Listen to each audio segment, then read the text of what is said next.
ভারত সরকারের কৃষি মন্ত্রক এবং দূরদর্শন শান্তিনিকেতন নিবেদিত কৃষি দর্শন অনুষ্ঠানে আপনাদের স্বাগত জানাই। আপনারা জানেন যে এই অনুষ্ঠানে চাষবাস সংক্রান্ত নানান বিষয় আলোচনা হয়ে থাকে। আমাদের আজকের আলোচনার বিষয় বোরো চাষের অন্তর্বর্তীকালীন পরিচর্যা। বিষয়টি নিয়ে কথা বলবেন গোপাল চন্দ্র মান, সহ কৃষি অধিকর্তা, বীজ সংশোধকরণ, মুর্শিদাবাদ।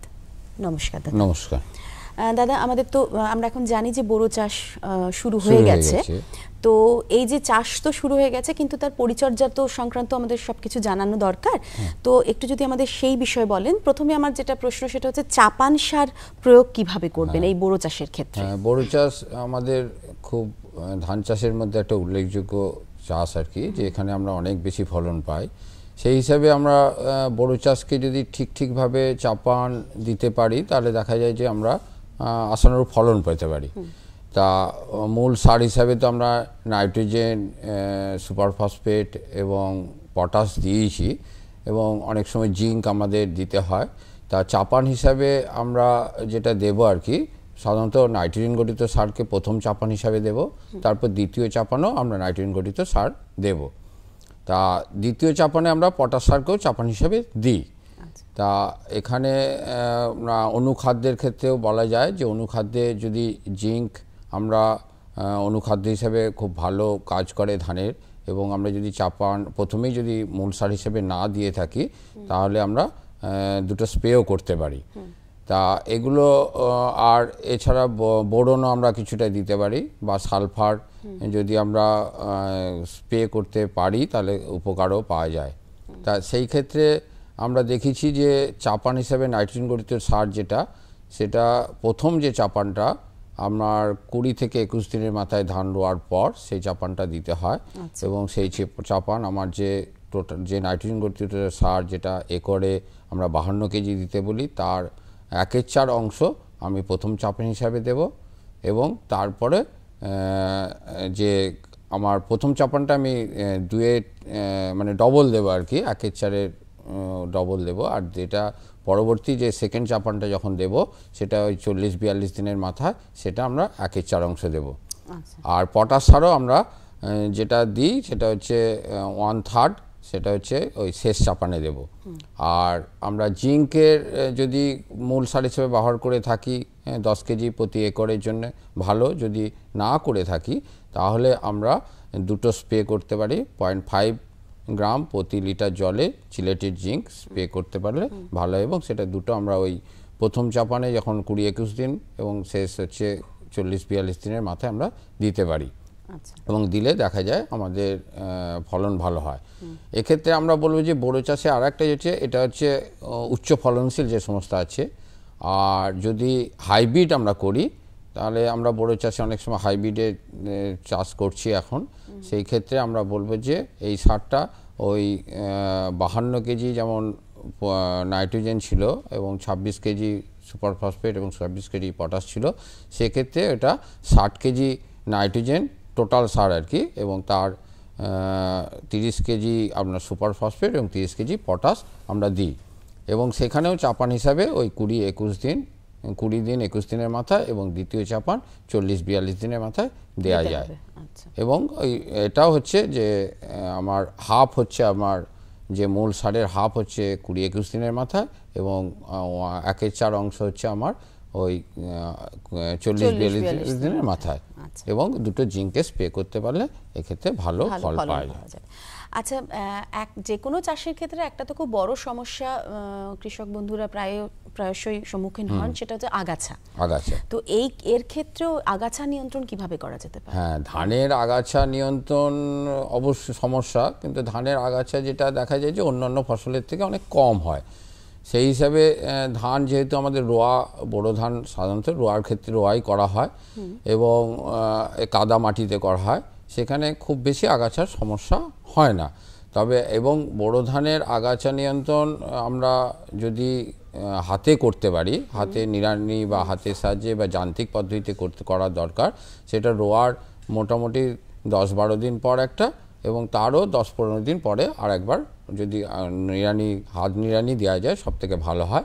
এবং হাত নিড়ানিতে যেটা হয়, আগাছা দমন তো হয়ই, তার সঙ্গে যেটা হয় যে কাদাটা একটু ঘাঁটা হয়ে যায়, মানে বড় ধানের যে জমির কাদাটা, তাতে অনেক যে সমস্ত জৈব গ্যাস যেগুলো থাকে ধানের পাশকাঠি ছাড়তে, যেগুলো খুব মানে খুব ক্ষতি করে, সেগুলো কিন্তু অনেকটা বেরিয়ে যায়। সেই জন্যে আমরা দেখেছি যে ওই রোয়ার 10-12 দিন পর একটা, এবং তারও 10-15 দিন পরে আগাছা যদি দমন করা যায় তাহলে খুব ভালো হয় এবং হাত নিড়ানির ফলে। এবং এতে যেটা হয় যে পরবর্তী ক্ষেত্রে যখন গাছটার পাশকাঠি ছেড়ে যায় এবং যখন দেখা যায় যে অনেকটা জমি পাশকাঠি দিয়ে কভার করে যায়, মানে জমে যায় ধান এক কথায়, তখন কিন্তু আর আগাছার খুব একটা সমস্যা হয় না। এছাড়া আমরা অনেক সময় দেখি যে কিছু কিছু ক্ষেত্রে চওড়া জাতীয় পাতা উপদ্রব হয় কিছু আগাছা, সেক্ষেত্রে আমরা অনেক সময় দেখা যায় যে ওই 2,4-D সোডিয়াম সল্ট যদি আমরা একটা ব্যবহার করতে পারি রোয়ার 15-20 দিনের মাথায়, এবং সেটা ওই প্রায় 400 গ্রাম প্রতি একর জমির জন্যে, সেক্ষেত্রেও কিন্তু অনেকটা ভালো হয়। আর কিছু রয়েছে যেগুলো পরবর্তী ক্ষেত্রে ওই প্রথম যে চাপানটা বললাম যে 10-12 দিনের মাথায়, তার আগেও একটা আমরা যে সমস্ত রাসায়নিক কীটনাশক আছে সেটাও ব্যবহার করতে পারি। সেখানে মিথক্সি সালফিউরন গ্রুপের যে ওষুধ আছে সেটা হচ্ছে 0.33 গ্রাম প্রতি লিটার জলে। এছাড়া যে সালফিউরন গ্রুপের যে ওষুধ আছে আর একটা, পাইরোজ সালফিউরন ইথাইল বলে একটা ওষুধ আছে, সেটাও কিন্তু 0.33 গ্রাম প্রতি লিটার জলে এটা স্প্রে করতে পারলে আমাদের কিন্তু অনেক ঘাস জাতীয় আগাছাও দমন হয়ে যায়। আচ্ছা, এ তো গেল আগাছা নিয়ন্ত্রণের ব্যাপার। এরপর আমি আসবো যে জলসেচের ব্যাপারে, যদি বা জলসেচের ক্ষেত্রে কি কি বা কোন কোন দিকে বেশি গুরুত্ব দেওয়া দরকার? হ্যাঁ, কারণ বড় চাষ পুরোপুরি জলসেচের উপর নির্ভরশীল। কারণ বড় চাষ জলসেচ থাকবে না এমন জমিতে বড় চাষ সম্ভব নয়। অতএব সেচের, এবং আবার দেখা যায় যে আমরা সেচের জল প্রচুর অপচয় করে ফেলি, যেটা আমাদের ক্ষেত্রে একটা প্রাকৃতিক সম্পদ অপচয় বলে মনে হয় সেই ক্ষেত্রে। এবং শুধু তাই নয়, সেই সেচ দিয়ে আরও বড় চাষ আমরা অনেকটাই করে ফেলতে পারি বা অন্য চাষও করতে পারতাম যদি সেচটাকে ঠিকভাবে ব্যবহার করতে পারতাম। সেই দিক দিয়ে দেখা যায় যে যখন প্রাথমিক অবস্থায় যখন আপনার পাশকাঠি ছাড়ছে, আমাদের চাষি ভাইরা লক্ষ্য করে, আমাদের একটা চাষি ভাইদের বড় চাষে একটা অদ্ভুত টেন্ডেন্সি বলুন থাকে যে সবসময় বেশি বেশি জল রাখা, কিন্তু বেশি বেশি জল রাখার কোনো প্রয়োজন নেই। কাদা একটু 1 ইঞ্চি জল যদি ধরে রাখা যায় এবং কাদা কাদা অবস্থায় থাকে, মাঝে মাঝে শুকনো করা যায়, তাহলে কিন্তু পাশকাঠির সংখ্যা অনেক ভালো হয় এবং পাশকাঠির সংখ্যাও বাড়ে। আচ্ছা, এবং পাশকাঠিগুলো খুব তেজি হয়, ভালো হয়। সেই দিক দিয়ে আমরা দেখেছি যে যখন পাশকাঠি ছাড়ার সময়, বিশেষ করে কাঁচথোর আসার আগে, ওই বড় রোয়ার প্রায় 40-45 দিন পর্যন্ত খুব বেশি জল রাখার প্রয়োজন নেই। 1 ইঞ্চি 1.5 ইঞ্চি মাঝে মাঝে শুকনো করা, এইরকম করতে পারলে ভালো হয়। আর যখন ঠিক কাঁচথোর এসে গেল, যখন শীষটা আসবে, সেই সময় একটু বেশি জল রাখতে হয়। এবং আর একটা সময় যখন দুধ অবস্থা এসে গেছে, পাকতে চলেছে, প্রায় দেখা যায় যে 15-20% ফলন, মানে ফসলটা ধানটা পাকতে চলেছে, সেই সময় একটু জলের অভাব হয় বা জলের অভাব হলে দেখা যায় যে আমাদের ফসলের ফলন অনেকটা চিটে হয়ে যায়, কমে যায়। সেই জন্য এই সময়টা সব থেকে দরকার হচ্ছে পাশকাঠি যখন ছাড়ার সময়, তখন জলের দরকার নেই খুব বেশি, অল্প জল লাগলেই হবে। কিন্তু যখন কাঁচথোর আসবে তখন 1 ইঞ্চি 1.5 ইঞ্চি বা একটু বেশি 2 ইঞ্চি পর্যন্ত জল রাখতে পারা যায়। আর যখন দুধ অবস্থায় এসেছে তখন একটু জল রাখা, যাতে ধানটা পরিপক্কতা লাভ করে। আর একটা ব্যাপার মনে রাখতে হবে যে ধান ফসলটা যেহেতু কাটতে হবে আমাকে একটা নির্দিষ্ট সময়ের মধ্যে, এবং সেই সময় দেখা যায় যে বড় চাষের শেষ দিকটা ঝড় বৃষ্টির প্রবণতা থাকে, কখনো কালবৈশাখী, কখনো থাকে, সেই সময় শেষের দিকটা সেচের ব্যাপারে একটু নিয়ন্ত্রণ রাখতে হয়, যে একটুখানি ভালো আবহাওয়া থাকলে, ভালো পরিবেশে থাকলে, যে তাতে ফসলটা তাড়াতাড়ি কেটে নেওয়া যায়, সেই জন্য শেষ দিকটা সেচ দেওয়ার খুব বেশি প্রয়োজন হয় না। আচ্ছা, এরপরে আমি আসবো রোগ পোকা, তাদেরকে নিয়ন্ত্রণ কিভাবে করা যেতে পারে? রোগ পোকা নিয়ন্ত্রণ, এটা তো সব চাষের ক্ষেত্রেই সমস্যা, এখানে বোরো চাষের ক্ষেত্রেও আমাদের দেখা যায় রোগ পোকা নিয়ন্ত্রণে একটা সমস্যা। কিন্তু রোগ পোকা নিয়ন্ত্রণ আমরা সরকারি দপ্তর থেকে যেটা সবসময় বলে আসছি যে সুসংগত উপায়ে রোগ পোকা নিয়ন্ত্রণ করুন, এবং সুসংগত উপায়ে রোগ পোকা নিয়ন্ত্রণ করাই হচ্ছে সবথেকে ভালো সব দিক দিয়ে, মানে পরিবেশ, প্রাকৃতিক পরিবেশ বলুন, সমস্ত আমাদের খরচ বলুন, আমাদের যে সমস্ত ফসল যেটা আমরা তুলি তাতে যে মানে রেসিডুয়াল যে টক্সিসিটি সেটাও বলুন, সমস্ত দিক দিয়ে কিন্তু আমাদের লাভ হয়। এবং সেখানে আমরা দেখেছি বড় চাষের ক্ষেত্রে প্রথম দিকে যে সমস্ত পোকা আসে, পাতামোড়া কিছু পোকা আসে, চুঙ্গি পোকা আসে, এছাড়া যেটা খুব মারাত্মক পোকার হিসাবে দেখা যায় সেটা হচ্ছে বাদামি শোষক পোকা, আর একটা হচ্ছে শীষকাটা লেদা পোকা। তো এছাড়া খুব বেশি পোকার উপদ্রব দেখা যায় না। কিন্তু প্রথমে যে আমাদের দেখা যায় যে এই পোকাগুলোকে দমন করা প্রাকৃতিক জৈব নিয়ন্ত্রণ বা কিছু যে রাসায়নিক আছে সেগুলো দিয়ে ব্যবহার করলেই খুব সহজেই করা যায়। আর রোগের ক্ষেত্রে যেগুলো ধরুন বিশেষ কিছু নয়, ঝলসা কিছু রোগ থাকে, হ্যাঁ, সেটা আর বাদামি যে ঝলসা রোগ, এবং সেটা যখন শীষের গোড়ায় আসে তখনই হয়। এখন দেখুন আর একটা হচ্ছে ফলস মার্ট, হ্যাঁ, সেটা লক্ষ্মী গু বলে, সেই রোগটাও খুব দেখা যাচ্ছে। এছাড়া আমাদের রোগ বলতে যে আর তুঙ্গ রোগ কিছুটা দেখা যায়, হ্যাঁ, এই রোগগুলো খুব যে সমস্যা সৃষ্টি হয়, কিন্তু রোগটা নিয়ন্ত্রণ করার জন্য বা এর জন্য আমাদের একটু জৈব কৃষি এবং রাসায়নিক কৃষি বা আমাদের যে সমস্ত অন্যান্য নিয়ন্ত্রণ পদ্ধতি আছে, সুষম সার, এগুলোর মাধ্যমে করতে পারলে সবথেকে ভালো হয়। আচ্ছা, আমাদের সময় প্রায় শেষ, তবু আপনার কাছে আমার একটা ছোট্ট প্রশ্ন, সেটা হচ্ছে ফসল তোলার ক্ষেত্রে কি কি বিষয়ের উপর নজর রাখতে হবে, খুব সংক্ষেপে যদি আমাদের বলেন। ফসল তোলার বলতে আমরা ধরুন মোটামুটি 80% ফসল পেকে গেলেই আমাদের তুলতে হবে, কারণ বিশেষ করে বোরো চাষের ক্ষেত্রে ফসল তোলাটা একটা খুব সমস্যাজনক। কারণ বোরো চাষ ঠিক মতো যদি ফসলটা তুলতে না পারি তাহলে কিন্তু সমস্তটাই আমার ক্ষতি হতে পারে।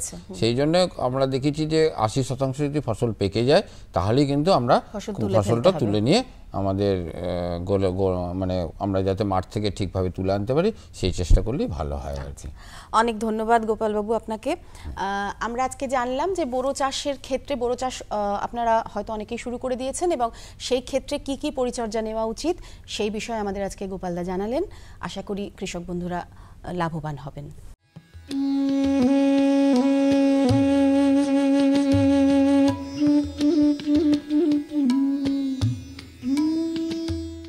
হ্যাঁ ঠিক আছে। আচ্ছা আচ্ছা, কার সঙ্গে কথা বলছিলে এত হেসে হেসে? আরে বাবা, কিষান কল সেন্টার, বিশেষজ্ঞের সাথে চাষের ব্যাপারেই কথা বলছিলাম। সকালেও দুপুরেও? আরে বাবা, কিষান কল সেন্টার তো সকাল 6টা থেকে রাত 10টা অবধি খোলা। রোববারেও? হ্যাঁ গো, বছরে 365 দিন। কৃষিকাজ সংক্রান্ত সমস্যার নিজের ভাষায় তাড়াতাড়ি সমাধানের জন্য ভারতের যে কোনো ফোন থেকে রাষ্ট্রীয় হেল্পলাইন নম্বর 1800-1801-555 যোগাযোগ করুন।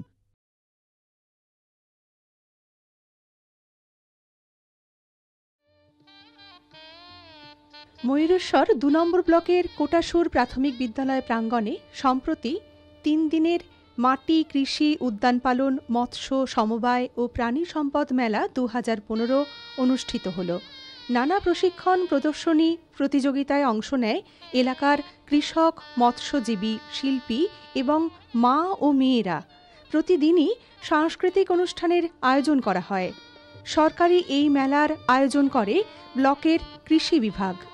সফল চাষিদের হাতে তুলে দেওয়া হয় পুরস্কার ও মানপত্র। এই মেলার উদ্বোধন করেন বীরভূম জেলা খাদ্য কর্মাধ্যক্ষ জটিল মণ্ডল। ময়ূরেশ্বর 2 নম্বর ব্লকের পরিচালনায় 3 দিন ব্যাপী 19 থেকে শুরু হয়েছে, 19, 20, 21 এই 3 দিন ব্যাপী মাটি, কৃষি, উদ্যান পালন, সমবায়, মৎস্য মেলা শুরু হয়েছে। যে মেলার উদ্বোধন অলরেডি 19 তারিখে হয়ে গেছে, এবং পশ্চিমবঙ্গ সরকারের উদ্যোগে আমরা এই মেলার সারা রাজ্যব্যাপী যেমন চলছে আমাদের ব্লকেও চলছে সেই মেলা। সেই মেলায় আমাদের মূল উদ্দেশ্য, এই মেলা করার মূল উদ্দেশ্য যে ময়ূরেশ্বর 2 নম্বর ব্লক বেসিক্যালি কৃষি প্রধান এলাকা। এখানকার বেশিরভাগ মানুষই কৃষক এবং কৃষির বিভিন্ন কাজের সঙ্গে তারা প্রত্যক্ষ এবং পরোক্ষভাবে যুক্ত। তো তো কৃষিকার্য করতে গিয়ে বিভিন্ন সমস্যার সম্মুখীন তারা বিভিন্নভাবে হচ্ছেন। তো এই ধরনের মেলার মূল উদ্দেশ্যই এটা যে বিভিন্ন কৃষিকার্য শুধু ধান চাষ নয় বা শুধু গম চাষ নয়, এছাড়া অন্যান্য কৃষিকার্যের যে সমস্ত পার্ট রয়েছে সেই সমস্ত জিনিসগুলোকে এখানে তুলে ধরা এবং সেই সমস্ত কৃষিকার্যের ক্ষেত্রে কী কী প্রতিবন্ধকতা তৈরি হতে পারে প্র্যাকটিক্যাল ফিল্ডে সেগুলো আইডেন্টিফাই করা এবং তার সলিউশন এবং কি করে সমাধান পাওয়া যায় খুব দ্রুততার সাথে সেগুলো তাদেরকে দেখানো, এই হচ্ছে মেলার মূল উদ্দেশ্য।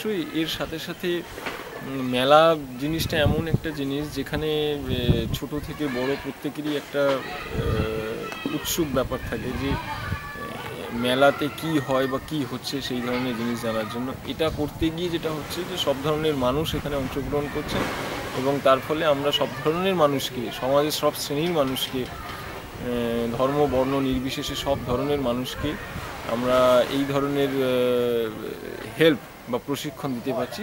সাথে সাথে আমরা যেটা এখানে করছি বিভিন্ন সেমিনারের আয়োজন করা হয়েছে। সেমিনার করার মূল উদ্দেশ্য হচ্ছে কিছু কিছু গ্রুপ, সে এসএইচজি গ্রুপ হতে পারে, কৃষকদের গ্রুপ হতে পারে, সেই সমস্ত গ্রুপগুলোকে নিয়ে আমরা কোনো একটি বিষয় আইডেন্টিফাই করে সেই বিষয়টাকে নিয়ে আধ ঘন্টা থেকে পৌনে 1 ঘন্টা ধরে একটা আলোচনার চক্র চলছে এখানে, যাতে করে বিভিন্ন এক্সপার্টরা সেই গ্রুপের সঙ্গে ইনভলভ হচ্ছেন, এক্সপার্টরা তাদের মতামত দিচ্ছেন এবং তারা যে মতামত দিচ্ছেন তার উপরে বেসড করে ওনারা ভবিষ্যতে কীভাবে তাদের কৃষিকার্য চালাবেন সেটা বেসিক্যালি এখানে ঠিক হচ্ছে। কৃষকদের কাছ থেকে যথেষ্ট বেশ উৎসাহব্যাঞ্জক ব্যাপারটা, খুব যথেষ্ট সাড়া পাওয়া যাচ্ছে। কারণ প্রথম উদ্বোধনের দিন আমি যখন এখানে এসেছিলাম তখন আমি এক্সপেক্ট করিনি যে এত কৃষক এখানে আসবেন। তো আমার ব্লকের একদম প্রত্যন্ত এলাকা থেকে প্রচুর কৃষক এখানে এসেছিলেন এবং ওনারা এই জন্যই এসেছিলেন, ওনারা মূল উদ্দেশ্য ছিল ওনাদের জানা আমরা যে কারণে আমরা এই ধরনের মেলার আয়োজন করে থাকি বা করার প্রচেষ্টা করেছি সেটা পুরোপুরি সফল হয়েছে শুধুমাত্র কৃষকদের জন্য, কারণ প্রথম দিন তাদের গ্যাদারিং বা তাদের সমাগম দেখে বুঝতে পেরেছি। উপস্থিত ছিলেন স্থানীয় বিডিও মাসুদুর রহমান, ময়ূরেশ্বরের 2 নম্বর পঞ্চায়েত সমিতির সভাপতি কল্যাণী দাস সহ সংশ্লিষ্ট দপ্তরের বিভিন্ন আধিকারিকবৃন্দ। প্রদর্শনী প্রতিযোগিতার পাশাপাশি প্রতিদিনই ছিল নানা সাংস্কৃতিক অনুষ্ঠান। উৎসাহী কৃষক, স্থানীয় মানুষ প্রতিদিনই এই মেলায় অংশ নেয়। মেলা সম্পর্কে সহ কৃষি অধিকর্তা ডক্টর প্রদীপ কুমার গিরি আমাদের জানালেন, আমাদের এটা মাটি কৃষি উদ্যান পালন মৎস্য ও প্রাণী সম্পদ মেলা এই নিয়ে 3য় বছরে পড়ল। তো এই বছর একটা নতুন জিনিস যোগ হয়েছে সমবায়, অর্থাৎ গ্রামীণ অর্থনীতির যে মূল স্তম্ভ সেই সমবায়টাকে এবারে যোগ করা হয়েছে। তো এটা কিন্তু এক প্রকার স্বয়ং সম্পূর্ণতা এসেছে মেলার মধ্যে, কেননা সমবায় থেকে স্বল্প সুদে যেমন ঋণ পেয়ে থাকেন চাষিরা, তেমনি ন্যায্য মূল্যে সার এবং কীটনাশক তারা বিক্রি করে থাকেন গ্রামাঞ্চলে। এছাড়া মেলাতে এছাড়াও বিভিন্ন রকম থাকছে, মহিলাদের পার্টিসিপেশন বাড়ানোর জন্য রেসিপি কন্টেস্ট, মিউজিক্যাল চেয়ার, আবার সর্বসাধারণের পার্টিসিপেন্ট বাড়ানোর জন্য যেমন খুশি তেমন সাজো, এই সমস্ত ছোটো ছোটো প্রোগ্রামগুলো রাখা হয়েছে। এবং আমাদের যে পিছনে দেখতে পাচ্ছেন যে গ্রিন এক্সিবিটস অর্থাৎ কৃষি প্রদর্শনী ক্ষেত্র, এবছর প্রায় 100টার মতো প্রদর্শনী এসছে, সেখানে আমাদের কৃতি কৃষক পুরস্কার থাকছে। তো এই সমস্ত নিয়ে চাষিদেরও খুব ভালো সাড়া পাওয়া যাচ্ছে। গতকালই প্রায় ধরুন 1000 মতো চাষি এসেছিলেন। আশা করছি আজকেও আমাদের অনেক জনসমাগম অর্থাৎ কৃষক ভাইদের সমাগম হবে। আজকে আমাদের মৎস্য চাষি দিবস আছে। মৎস্য চাষি দিবসে আমাদের 100 জন চাষিদের নিয়ে প্রোগ্রাম আছে, ট্রেনিং প্রোগ্রাম আছে, প্রশিক্ষণ শিবির আছে। এছাড়াও আগামীকাল থাকবে আমাদের প্রাণী সম্পদ বিষয়ক প্রশিক্ষণ শিবির, সেখানেও আমাদের 50 জন চাষিকে নিয়ে প্রশিক্ষণ দেওয়া হবে।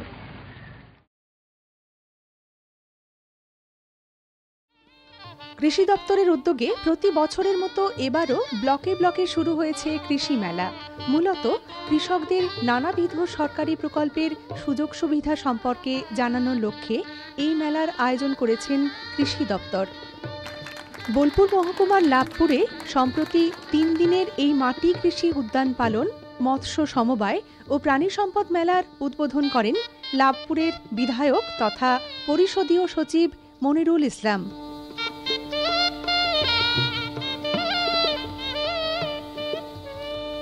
লাভপুরের সহ কৃষি অধিকর্তা ডক্টর দেবীপ্রসাদ রায় জানান, মেলায় নানান ধরনের প্রতিযোগিতামূলক অনুষ্ঠান সকলের নজর কেড়েছে। লাভপুরটা হচ্ছে গ্রামীণ একটা জায়গা, এটা ঠিক শহর না। এখানে চাষিদের যে প্রত্যক্ষ সহযোগিতা সেটা এখানে নিবিড়ভাবে লাভপুরে আমার মনে হয় বেশি সম্ভব অন্যান্য জায়গায়। বোলপুরে বা সিউড়িতে যে বা যেগুলো সদস্য সেই জায়গাগুলোর চাইতে যেহেতু মফস্বল এরিয়া, সেই জন্য এখানে আমার মনে হয় যে বেশিভাবে চাষিদের নিবিড় সহযোগিতা সম্ভব। হ্যাঁ, চাষিদের যেহেতু নিজস্ব ভাবনা, এখানে কোনো মেথডিক্যাল ভাবনা নেই। এখানে যারা যেমনভাবে পেরেছে সেইভাবে তাদের জিনিস বা প্রোডাক্ট নিয়ে এসছে। আর এখানে অন্যান্য দপ্তর আছে সমবায়, মূলত তারা নিজেদের যে সমস্ত মশলাপাতি বা লোকাল অন্য ধরনের জিনিসপত্র সেগুলো নিয়ে এসছে, সেগুলি আমাদের মুখ্য আকর্ষণ।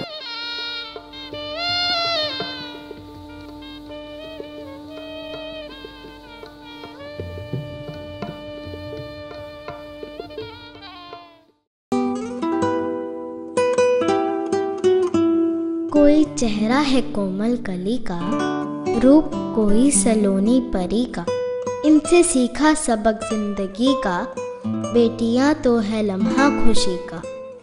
ये अगर हैं तो रोशन जहां है, ये ज़मीनें हैं और आसमां है वजूद इनसे ही आदमी का, बेटियां तो है लम्हा खुशी का। हमने रब को तो देखा नहीं पर नूर ये है खुदा का ज़मीं पर, एक एहसास है रोशनी का, बेटियां तो है लम्हा खुशी का। इनसे इनकी अदाएं न छीनो, इनसे इनकी सदाएं न छीनो, हक इन्हें भी तो है जिंदगी का, बेटियां तो है लम्हा खुशी का, बेटियां तो है लम्हा खुशी का।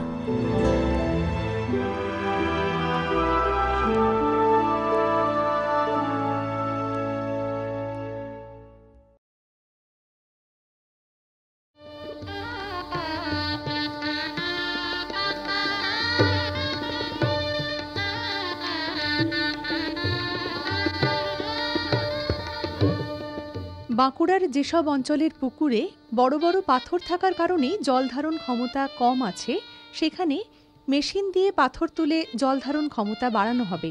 কৃষিমন্ত্রী পূর্ণেন্দু বসু বড়জোড়ায় কৃষি মেলার উদ্বোধন করতে গিয়ে একথা বলেন। তিনি বলেন, পুকুরের জল কাজে লাগিয়ে কৃষিতে তা ব্যবহার করা হবে। কৃষক বাজার তৈরি করে সেখানে কৃষক ভাইরা সরাসরি এসে তাদের যে পণ্য সেটা বিক্রি করার জন্য নিয়ে আসতে পারবেন। মধ্যস্বত্বভোগীদের মাঝখান থেকে খেয়ে যাওয়ার যে জায়গা সেটা কমবে এবং তাতে চাষি ভাইরা বেশি দাম পাবেন। ইতিমধ্যেই বেশ কিছু কৃষক বাজার তৈরি হয়েছে। বাজার চালু হওয়ার মতো জায়গায় আগামী 2-1 মাসের মধ্যেই কিছু কিছু বাজার চালু হবে। ধান কেনার জন্য কিছু কিছু বাজার চালু হয়েছে, যেখানে চাষি ভাইরা ধান নিয়ে আসছেন এবং সরকার নির্ধারিত দামে তারা পাচ্ছেন। মন্ত্রী জানান, বড় কৃষি যন্ত্রপাতি যেমন ট্রাক্টর, ফসল কাটার মেশিন, বীজ বোনার মেশিন প্রভৃতির দাম অনেক বেশি। কৃষকরা যাতে অল্প ভাড়ায় তা ব্যবহার করতে পারে, সেজন্য ব্লক ভিত্তিক কৃষি দপ্তরে সরকার মেশিন রাখার ব্যবস্থা নিচ্ছে। এরপর থেকে কৃষকরা মেশিন ব্যবহারের সুযোগ নিতে পারবে সহজেই। পাশাপাশি তিনি জানান, ক্ষুদ্র প্রান্তিক কৃষকদের 5,000 টাকা করে দেওয়া হবে, যাতে তারা ছোট ছোট কৃষি যন্ত্রপাতি কিনতে পারেন। পূর্ণেন্দুবাবু জানান, বাঁকুড়া জেলার পেঁয়াজ চাষে বড় সাফল্য পাওয়া গেছে। এ ব্যাপারে এলাকা বৃদ্ধির জন্য কৃষি দপ্তর বিশেষ ব্যবস্থা নিচ্ছে বলে তিনি জানান। অনুষ্ঠানে বহু কৃষক মন্ত্রীর কাছে হাতির সমস্যায় তাদের ক্ষতির কথা তুলে ধরলে তিনি জানান, বনমন্ত্রীর সাথে এই ব্যাপারে তিনি কথা বলবেন।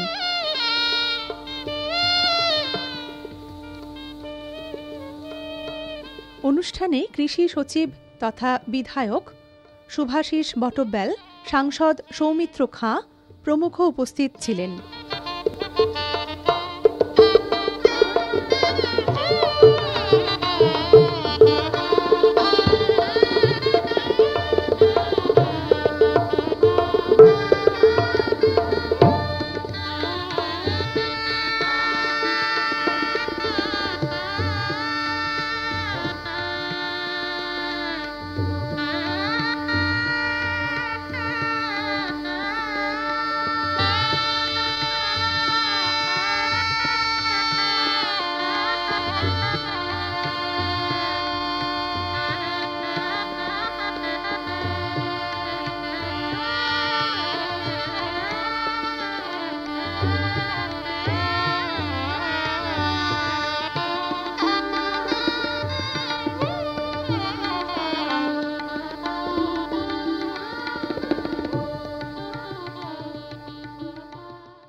কৃষি মেলা মুর্শিদাবাদ।